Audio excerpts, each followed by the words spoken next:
Muchas cosas te diría. Cuando vos llegás a la provincia productiva, los temas de la producción, la carga fiscal que agobia, que asfixia, hoy de cada 100 pesos que genera el productor, 69 se los lleva el Estado, inaceptable. Y este gobierno ha contribuido fuertemente al aumento y a la creación de impuestos. Del otro lado del mostrador, la inseguridad, que se extiende del conurbano y ya sale de ese conurbano donde estaba alocada con mucha virulencia y violencia. Digo, el 82% del delito sucede en 25 municipios, que son principalmente los conurbanos, más Gran La Plata, Gran Mar del Plata y Gran Bahía. Pero ya empieza a avanzar y Pablo me lo dice, me dice, tarde o temprano llega. Entonces, el delito y obviamente lo que nos pasa en la cotidianeidad, ¿no? La inflación, la erosión del salario, la falta de trabajo formal, son los temas centrales que tiene el bonaerense en la cabeza. Estuvo el gobernador Kicillof en Junín justamente ayer y uno repitió un mensaje, ¿no? del oficialismo nacional y provincial que parece ser como un caballito de batalla, que es advertirle a la ciudadanía, ojo que si gana Juntos se viene un ajuste, vienen por todo. Vos sabés lo curioso de esto, ¿no? Ojo que si viene Juntos hay un ajuste. El ajuste lo está haciendo este gobierno. Este gobierno ha ajustado a los jubilados. Este gobierno ha ajustado a los salarios. La primera vez en muchísimos años de nuestra historia que el trabajador formal es pobre. Que un 30% de los trabajadores formales son pobres. Entonces, y lo escuché decir, un colega tuyo me preguntó hoy, que Kicillof dijo esta frase, no sé si es así, si es real, corregime, derechos o derecha. Claro, sí. ¿De qué derechos habla Kicillof? 850.000 pobres más en la provincia de Buenos Aires, 5.600.000 pobres en el año 2019, 6.400.000 pobres al diciembre del año pasado, falta a los indicadores que llegarán en septiembre. Inseguridad que crece, educación, los chicos no aprenden en la escuela, los indicadores de educación, de cada 100 chicos, solo 16 terminan en tiempo y forma la escuela secundaria. Eso significa, con los saberes básicos, es decir, la lengua, la matemática, más el tiempo en el que debieran haber egresado. Entonces digo, ¿de qué derechos habla? Inflación. Hoy nos conocimos la inflación, 6%, 503% acumulada de inflación en la República Argentina en este gobierno. Entonces yo digo, cuando en Brasil es del 3% anual, ¿no? Brasil, Perú, Uruguay, Paraguay, Chile, movete en la sandalera, estamos entre los 5 peores países del mundo en términos de inflación. Entonces, ¿cómo pueden usar esa frase derechos o derecha? Es un relato más porque no pueden explicar el otro relato. Ahora bien, para no quedarnos en el diagnóstico, porque si no uno dice, bueno, el apero Macri, el apero Vidal, el apero que hace... Yo quiero ser claro.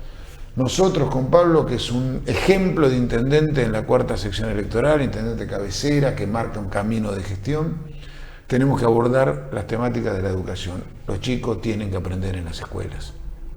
Aprender en las escuelas, y para eso hay que evaluar a los chicos para ver qué les falta, cómo podemos mejorar. Tenemos que tener una capacitación constante con el docente para que en el mundo en el que vivimos, con las problemáticas que vivimos, la capacitación es clave porque a ellos son los que tienen la pasión y el amor y la vocación de enseñar. Tenemos que enfrentar el delito. No puede ser que el que tenga miedo sea el ciudadano, el que tenga que tener miedo es el delincuente. Y yo digo esto porque cuando me tocó ser ministro de Seguridad lo hice. Enfrenté el narcotráfico, enfrenté la delincuencia, los delitos cayeron sustancialmente. Y después mi política social va a ser generar trabajo. Hoy fuimos a tener una reunión de vecinos en un café, el café en el que fuimos, no me acuerdo el nombre, 20 empleados tiene. Hay que defender el puesto de trabajo, hay que acompañarlo, hay que sacarle esa ficha, esa pata arriba de la cabeza que siente el sector privado, que se lo ve como un enemigo, como un... ¿Qué enemigo? Se está generando 20 puestos de laburo, que es lo que nosotros necesitamos. Entonces, esto es lo que nosotros tenemos que hacer y es en lo que yo me voy a enfocar en la provincia. Y la enorme paradoja de que hoy en la Argentina se es pobre trabajando, ¿no? Sobre todo una paradoja para un gobierno peronista, con lo que significa el trabajo, ¿no? para el discurso y los gobiernos peronistas, ¿no? No es cualquier palabra el trabajo, ¿no? Coincido con vos, es muy doloroso. O sea, nadie puede jactarse de nada, pero digo, es muy doloroso, muy doloroso. Por eso yo te decía, cuando escucho decir derechos o derecha, ¿qué le dicen a los 850.000 pobres más que tiene la provincia de diciembre del año pasado? ¿Qué le dicen al jubilado que no llega a fin de mes, que cobra la mínima? ¿Qué le dicen al que no tiene trabajo formal? ¿Qué le dicen al que la inseguridad le llevó el ser querido o lo poco que tenía? Digo, ¿por qué no se ponen a trabajar? Que es lo que hay que hacer. Y obviamente no hay soluciones mágicas. Lleva tiempo arreglar los problemas, lleva tiempo enfrentar los dramas que vivimos.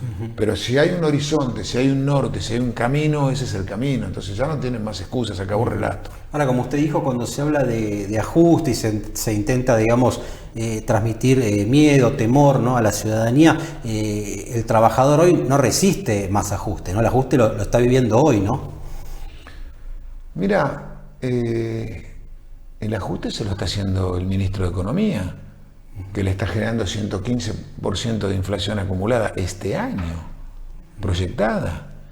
El ajuste lo están viviendo los jubilados, que no les alcanza una jubilación magra, que no le han defendido la jubilación. Se quejaron, le tiraron 20 toneladas de piedra al presidente anterior y le han destrozado y le han erosionado con la inflación el salario. La jubilación, ni que hablar el salario del trabajador. No se ha generado un puesto de trabajo privado o formal en el sector privado. Lo único que ha aumentado es el empleo público.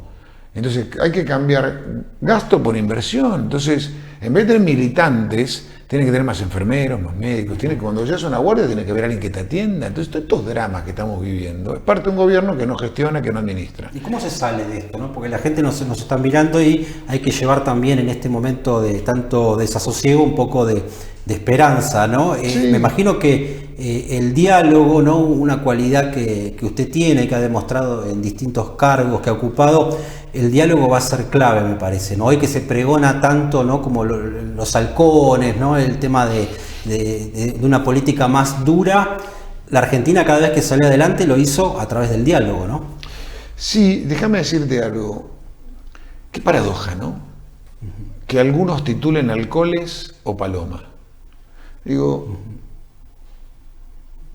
a mí me tocó gestionar. Cuando gestioné y agarré la seguridad, había 3 bandas de narcotraficantes, de 3 orígenes distintos, nacionalidades distintas. Las 3 están presas. ¿Sos paloma o sos halcón? Eso no significa que vos no tengas diálogo. Lo que vos tenés que tener es convicción, decisión política y firmeza y diálogo. Porque vos, para hacer las transformaciones necesitas leyes. Ejemplo. Yo creo que los que estamos viendo el programa estamos de acuerdo que una persona que va a robar con un arma no puede salir al otro día. Porque si llevó un arma para robar, porque está dispuesto a disparar, a usarla. Si está dispuesto a usarla, puede matar a una persona. Si va a matar a una persona, no puedo permitir que al otro día esté en la calle haciendo lo mismo. Entonces eso se llama Código Procesal Penal, para que un delincuente de delito violento no entre por una puerta y salga por la misma puerta, la puerta giratoria. Entonces un violador, un asesino, un ladrón a mano armada no puede salir por...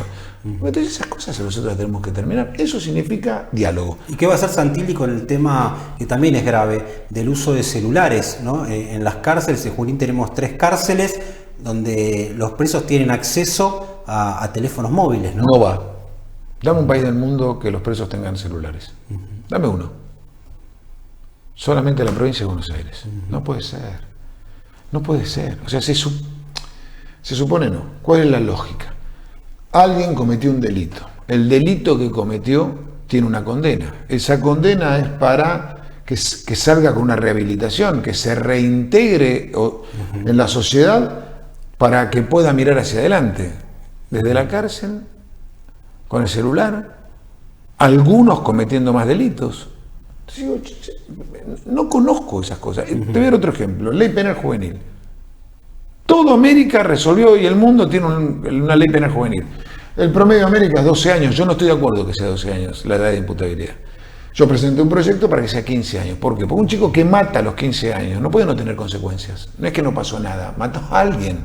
Entonces, es un doble error que no tenga una consecuencia. Primero, para la víctima y la familia del que lo sufrió. Y el que lo sufrió. Y segundo, para esa propia persona. Porque si no tiene consecuencia matar a una persona, ¿cuál es la actitud que sigue para ese joven? Él solo tiene que decir qué mal lo que estuvo, lo que pasó. No, tiene que haber una consecuencia. Entonces digo, estas cosas las saldaron Uruguay, Paraguay, Bolivia, Chile, Cuba, Venezuela. Tienen una ley penal juvenil. ¿Por qué se oponen a estas cosas? Lo mismo que el trabajo. No aguanta más la presión fiscal. Lo hablamos hace un ratito. Vos ves a los sectores productivos que emprenden, que arriesgan, que sufrieron la peor sequía en 55 años. Y lo único que le hacen es más impuestos, más impuestos y más impuestos. Yo me comprometí a eliminar 500 tasas el día 1. En la provincia hay 1.240 tasas, un poco más. Yo voy a eliminar 500 de ellas. Que lo que hacen es generarte burocracia, trámites, trabas, que no te permiten emprender. Intendentes de la calidad de Pablo, que te dan la habilitación, que arranca para que el emprendedor pueda empezar y arrancar y después empieza a tributar los impuestos. Es el ejemplo que nosotros tenemos que dar. Claro, impuestos que además no explican el grueso de los ingresos, ¿no? para el país. Las tasas que vos estás, exactamente las tasas que yo estoy planteando es eso, es el 0,4 del presupuesto. Claro. Entonces, ¿qué te dice el kirchnerismo? ¿Y cómo van a hacer con esa plata del Estado? No, va a haber menos estructura política. Este gobernador aumentó 81% las estructuras políticas. Para el que nos ve, ¿qué significa eso? Más ministros, más subsecretarios, más directores, más secretarios. Más. No, eso es menos. Cuando tenés menos, ese recurso lo aplicás en más rutas, más seguridad, más cámaras, más educación. Digo, ese es el camino que tenemos que hacer. Cambiar gasto por inversión. Y el otro tema es la inflación, ¿no? Un tema también nodal, crucial para la gente. ¿Se puede salir rápido de esta escalada inflacionaria que obviamente hace invivible, ¿no? al país? Mira, no hay ningún economista que te dé una receta mágica. Todos te dicen hace 20, 30 años lo mismo. Nadie los quiso escuchar. Bueno, tenés un gobernador que cuando fue ministro de Economía, el actual Kicillof, decía que emitir no generaba inflación. Única teoría económica en el mundo que claramente falló, ¿no? Fracasó, mira cómo estamos. O sea, empeoró la situación inflacionaria de la Argentina, que ya no era buena, con muchos gobiernos. Entonces, el otro día leí el caso de Perú. Hace 23 años que tiene el sol. Pasó de 1 a 3,60 el sol. Nosotros pasamos a tener 4 monedas en el periodo democrático y el peso vale $1 500 pesos. No sé cómo cerró hoy. Superó los 500 pesos. Superó los 500 pesos. Entonces, claramente no es por el camino que hacemos. ¿Qué ha hecho el mundo? Independizar el Banco Central del Tesoro. ¿Para qué? Para que no le siga prestando plata. ¿Y cómo se la presta? Emite papelitos. Cuando emite papelitos, destruye el valor de la moneda cuando el rol de un banco central es cuidar el valor de la moneda. Lo destruye. Primera cosa. Segundo, bajar el déficit. Si vos en tu casa gastás más de lo que generás, podés hacer eso un tiempo. Si lo haces todo el tiempo, en algún momento ya no te fía más nadie, no te presta más nadie, estás endeudado. Estas son las cosas que ha hecho el mundo, pero no es que hay que inventar la pólvora. Digo, ese es el camino. José Luis Espero, un economista que hace 30 años dice eso, se comprometió, se metió, nos está acompañando. Van a que seguir esos caminos. Lo escuché a Carlos Melconian, que no tiene una decisión política con un candidato o con otro. Y usted dice lo mismo, escuchás a los economistas. Entonces, y después tiene que ser ministro de Economía, alguien que sea economista, no alguien que venga de la política a ocupar un cargo de ministro de Economía. Parece que son las cosas que tenemos que aplicar, la lógica y el sentido común. ¿Y cómo explica esto ya que lo nombró, ¿no? de Sergio Massa, ¿no? Hay algunos que dicen, bueno, se lleva bien con el establishment, es un ministro pro empresarios, sin embargo en la Argentina pro empresario no es lo mismo que pro mercado, ¿no?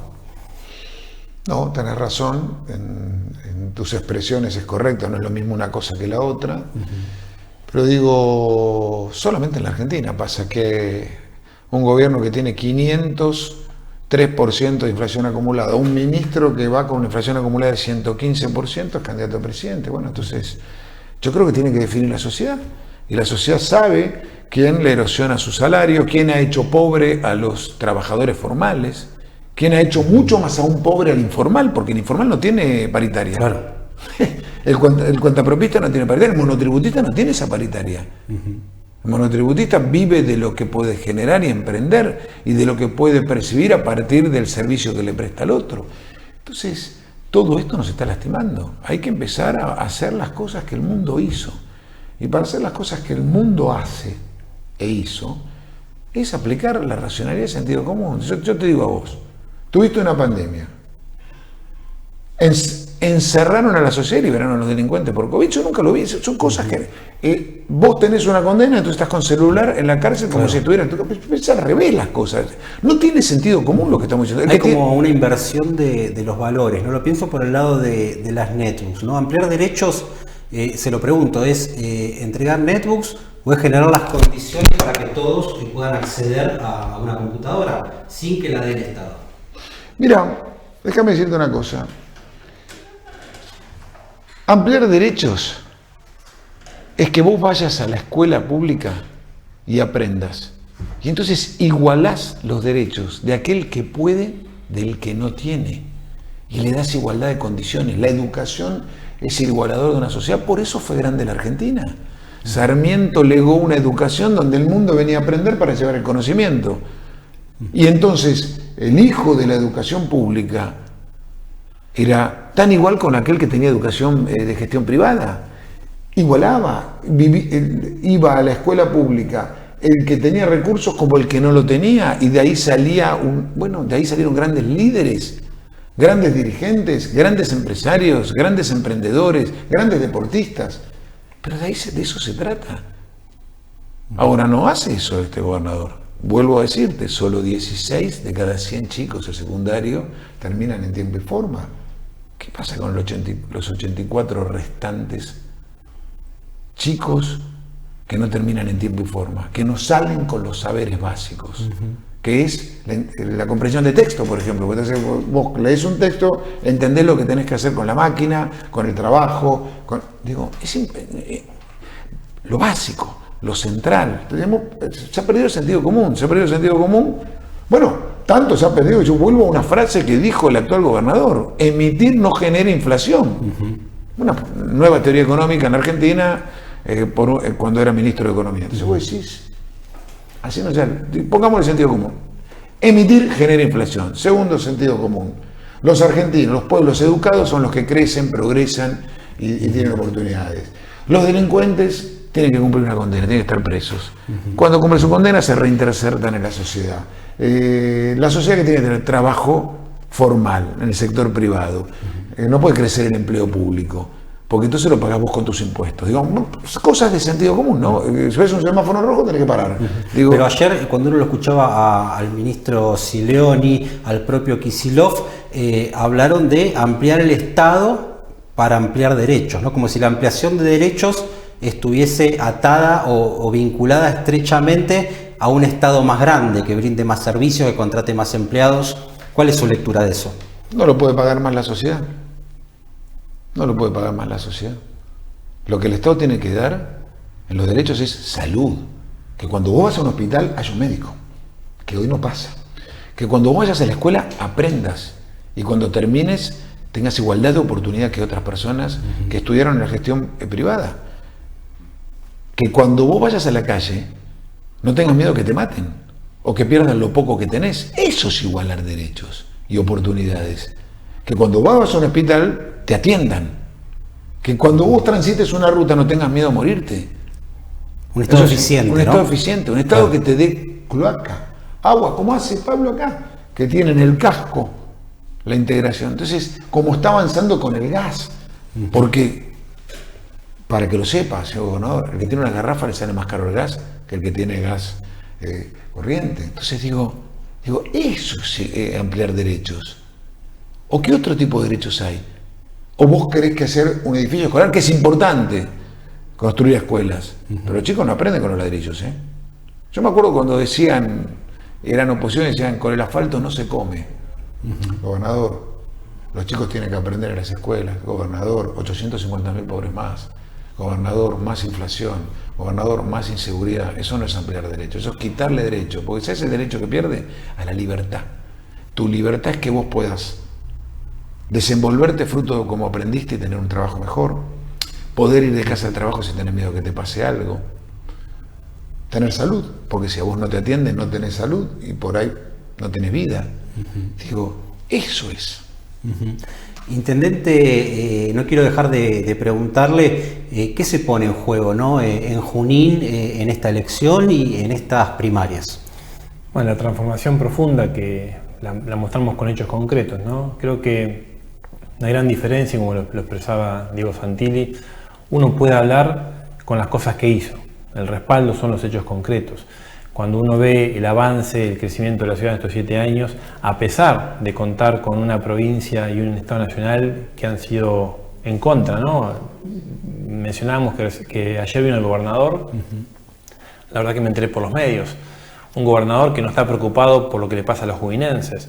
Un gobernador que no me ha llamado para ver cómo está el hospital interzonal o cómo están cada comerciante, cada jubilado, cada trabajador. Digo, preocupados por las cosas que pasan en el día a día, con lo cual digo, creo que lo que está en juego es esa transformación profunda y por supuesto que lo que buscamos también los juninenses es poder contar con un gobernador que hable con el sentido común, un gobernador que quiera lo mismo que quieren los vecinos, que haya salud, que haya seguridad, que se combata con decisión firme el narcotráfico, fundamental. Hoy estamos con un conurbano y un Gran Rosario en cercanía en la ciudad de Junín, que tiene consecuencias, y eso es porque no hay un Estado, un gobernador que decida con firmeza y convicción combatir a las mafias como lo ha hecho Diego Santilli y Horacio en la ciudad de Buenos Aires, como lo contaba recién con los 3 narcos más grandes. Y que se ha incautado, la policía de Junín ha incautado recientemente cocaína de máxima pureza de un conocido cartel, ¿no? Del narcotráfico.